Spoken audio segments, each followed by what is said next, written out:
full legal evidence atau mendapatkan bukti-bukti dengan cara-cara yang tidak benar. Masih seputar kasusnya Nikita Mirzani ya guys. Nah, jadi menarik sekali nih pembahasan tentang unlawful legal evidence. Tapi saya ingin menambahkan beberapa hal penting.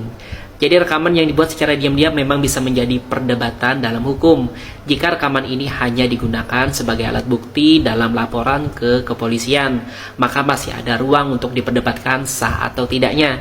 Namun dalam konteks kasusnya Nikita Mirzani guys, rekaman tersebut justru beredar luas di media sosial.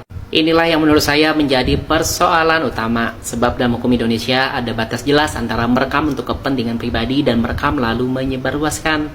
Nah, kita bisa lihat di dalam pasal 26 ayat 1 Undang-Undang ITE menyatakan bahwa penggunaan informasi pribadi dalam media elektronik harus dengan persetujuan orang yang bersangkutan. Jika rekaman ini bocor atau sengaja disebarluaskan, maka pihak yang menyebarluaskan bisa dijerat pidana. Pasal 45 ayat 3 Undang-Undang ITE bahkan mengancam pidana hingga 4 tahun atau denda 750 juta rupiah bagi yang menyebarkan rekaman tanpa izin. Kemudian analogi yang diberikan oleh Bapak pengacara ini juga menarik ya guys, analogi rekaman yang dilakukan oleh perbankan. Pihak bank kan selalu memberitahukan nasabah sebelum merekam percakapan karena ini menyangkut hak privasi. Nah, dalam kasus ini jika rekaman dibuat tanpa izin dan tersebar ke publik, justru ini bisa berbalik menjadi masalah hukum bagi yang menyebarluaskan. Kembali saya ingatkan bahwa kasus Baik Nuril adalah contoh nyata di mana rekaman yang awalnya untuk dokumentasi pribadi justru membuatnya terjerat hukum karena tersebar luas. Jadi guys, jika kita bicara soal unlawful legal evidence, harus dipahami ya bahwa ada perbedaan besar antara merekam untuk kepentingan pribadi sebagai bukti hukum dan merekam lalu menyebarluaskannya ke publik. Nah, dalam konteks kasusnya Nikita Mirzani yang perlu dipertanyakan adalah siapa yang pertama kali menyebarluaskan rekaman ini ke publik. Sebab ini bukan hanya soal sah atau tidaknya rekaman sebagai bukti, tetapi juga potensi pelanggaran hukum bagi pihak yang menyebarluaskan. Apakah Nikita Mirzani bisa bebas? Ini pertanyaan yang sering kali terjadi ditanyakan oleh netizen di live saya. Nikita Mirzani ya dikenakan pasal ancaman pasal pemerasan dan TPPU. Yang berat dalam hal ini adalah TPPU-nya. Kenapa? Karena TPPU-nya ancamannya bisa maksimal 20 tahun itu, bisa sampai 20 tahun. Nah, ini yang berat TPPU. Tapi TPPU, tindak pidana pencucian uang ini harus ada predikat kremnya. Predikat krem itu pidana asal. Pidana asalnya apa? Ya pengancaman atau pemerasan tadi. Kemudian pertanyaannya, bisa bebas nggak Nikita Mirzani? Pendapat saya, bisa saja Nikita Mirzani bebas di persidangan nanti, asalkan pengacaranya bisa membuktikan di persidangan bahwa peristiwa tersebut merupakan peristiwa perdata, bukan pemerasan atau pengancaman. Peristiwa perdata itu apa? Endorsement misalnya, kerjasama bisnis dan sebagainya. Sehingga kalau pengacara Nikita Mirzani bisa membuktikan di persidangan ini merupakan peristiwa perdata, maka Nikita Mirzani tidak bisa dikenakan pasal pengancaman maupun pemerasan, sehingga otomatis TPPU-nya dia bisa lepas karena predikat kremnya itu perdata, sehingga tidak bisa TPPU disandingkan dengan peristiwa perdata, gitu ya. Jadi bisa saja Nikita Mirzani lepas asal tadi pengacaranya lihai dan dapat membuktikan bahwa peristiwa tersebut adalah peristiwa perdata, bukan peristiwa pidana. Oke? Diduga namanya Nicky Bull telah mengalami namanya kebangkrutan karena anaknya si Loli sudah mulai berjualan. Kalau orang berjualan langsung bangkrut. Lantas bagaimana dengan sirkus indegeng sekelas Sultan Rapi Ahmad dan Nagita Slavina aja jualan? Lantam kali muncung kau lupa mengurus dirimu saking sibuk kau ngurusin kehidupan orang lain. Mau si Loli jualan emang apa urusan kau? Penting kau urus aja lah muka dimah kau yang jelong itu, biar bebas dari plek hitam, dari korban merkutrit. Badaniah kau itu biar hilang lemak-lemak yang kayak dugo. Kau jelong jelita lara, perilaku kau juga jelong jelita lara. Jadi nggak ada nilai plus yang dilihat dari kehidupan kau itu. Pikirkan aja lah anak kau nanti baju baru nggak pas lebaran, minum susu nggak kalau dia minta. Jangan cuma makan nasput yang sirkus melawan sama si Nikita Mirzani masih imbang lah kau. Itu ibaratkan udah kayak langit dan kau entah apa, habiskan duit puluhan juta syukuran karena Nicky Bull sudah jadi tersangka. Lah kok bikin syukuran ada duit kau ngurus muka dimah kau yang turikon itu nggak ada. Sekarang pun kau pakai skincare yang aman, Itu karena endorse, bukan karena kau beli.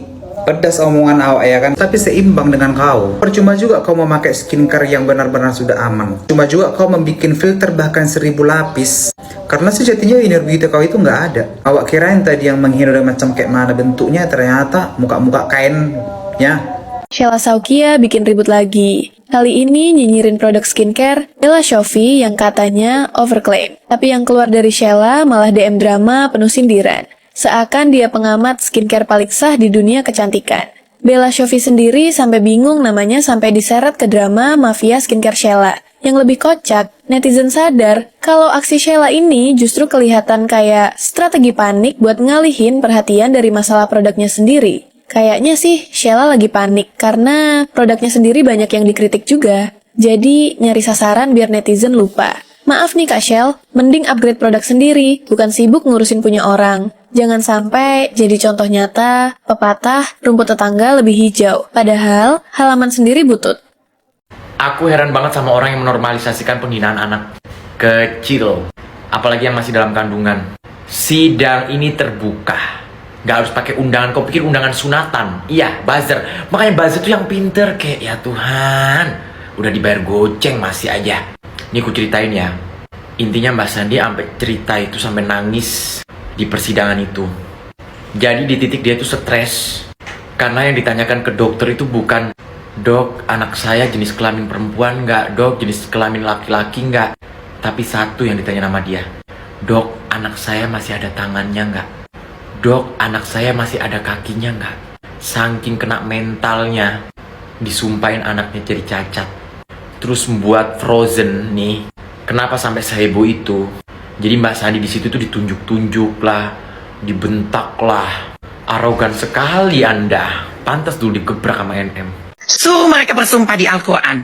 Mereka agamanya apa Islam. Apalagi itu ibu hamil lagi hamil ya. Suruh bersumpah anaknya cacat kali keluarnya. Sheila Saukia diduga bayar Isa Zega buat nyerang Shandy Purnamasari. Setelah ketahuan bayar buzzer buat serang Dr. Oki, Sheila Saukia kayaknya naik level lagi. Kali ini dia diduga bayar Isa Zega buat nyerang Shandy Purnamasari, istri bos Juragan 99. Yang lebih parah lagi, serangannya udah kelewatan banget sampai bawa-bawa anak orang dan nyumpahin cacat. Kok kayak nggak ada batas moral sama sekali ya? Suruh mereka bersumpah di Al-Quran. Mereka agamanya apa Islam. Apalagi itu ibu hamil lagi hamil ya. Suruh bersumpah anaknya kali keluarnya. Buzzer, fitnah dan efeknya. Udah bayar buzzer buat doxing Dr. Oki, Doktif, sama Bella Shofie aja netizen udah naik darah. Sekarang nambah lagi pakai Isa Zega yang nyebar fitnah ke Shandy. Bikin dia stres dan pendarahan pas hamil. Saudara Isa menyumpahin anak saya cacat, sehingga sebagai ibu hamil saya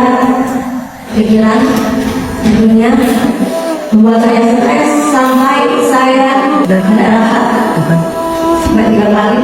Ini udah bukan sekadar toksik, tapi kriminal moral kolaps. Netizen gak bakal lupa. Sheila kira netizen bakal lupa track recordnya. Dari skincare abal-abal, sampai serangan buzzer, semuanya pelan-pelan kebuka. Kalau produknya bagus, kenapa gak promosi secara positif? Kenapa malah sibuk ngejatuhin orang lain? Netizen gak bodoh. Semakin Sheila main kotor, semakin kelihatan siapa aslinya. Jadi, kapan nih berhenti drama? Karena dari semua yang dilakukan, bukannya bikin produk laris, malah bikin Sheila jadi public enemy nomor 1. Glow up dong, bukan glow down terus. Kiriman lagi dari Kak Sheila Saukia dari My Panda. Jadi, tapi nanti ya Kak, aku pakainya ini warna apa namanya? Warna ungu atau warna marun? Warna marun nih. Tapi aku mau ganti warna hitam. Cakep sih, tapi aku mau warna hitam aja. Cakep ya. Nah, nanti aku pakainya ya. Ada lagi juga, ini favorit banget dari aku. Ini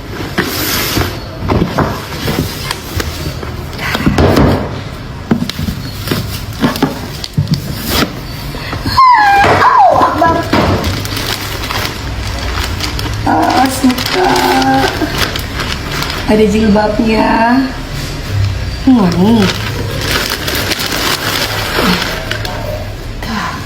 Secantik itu loh bajunya.